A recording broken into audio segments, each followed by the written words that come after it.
Next question देखते हैं। Next question में हमसे पूछा गया है कि which one of the following metal is malleable and a poor conductor of electricity. देखो अगर आप बड़ी क्लासेस में होते तो इसमें आपको बहुत डेप्थ में चीजें पता चलती कि आपने पढ़ रखा है कि राइट नाउ अभी अगर मैं आपसे पूछूं कि बताओ best conductor of metal, metal कौन सा ऐसा है जो बेस्ट कंडक्टर होता है इलेक्ट्रिसिटी का, तो आपका आंसर क्या होगा? सिल्वर।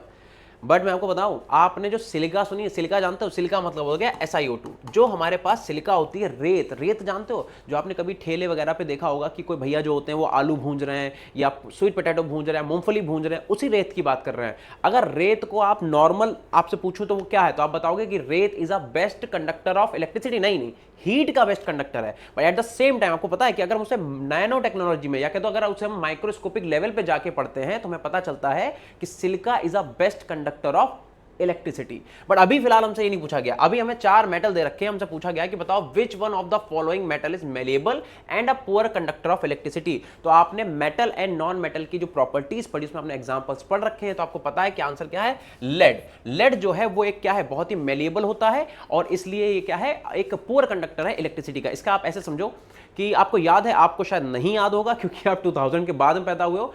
2000 अर्ली या फिर 2002-2004 के जो टाइम चल रहा था या फिर आगे तक का भी, तो येलो वाले बल्ब चलते थे, है ना? तो वो 100 वाट का बल्ब घर में लाके लगाओ और कुछ ही दिन में फ्यूज हो जाता था। रीजन क्या था? क्योंकि उसमें एक वायर यूज होता था जिसका नाम था टंगस्टन, और टंगस्टन भी क्या था? सेम, बहुत ही ज्यादा मेलिएबल था, तो वो बहुत जल्दी फ्यूज हो जाता था। तो ये इसका रीजन है। Thank you.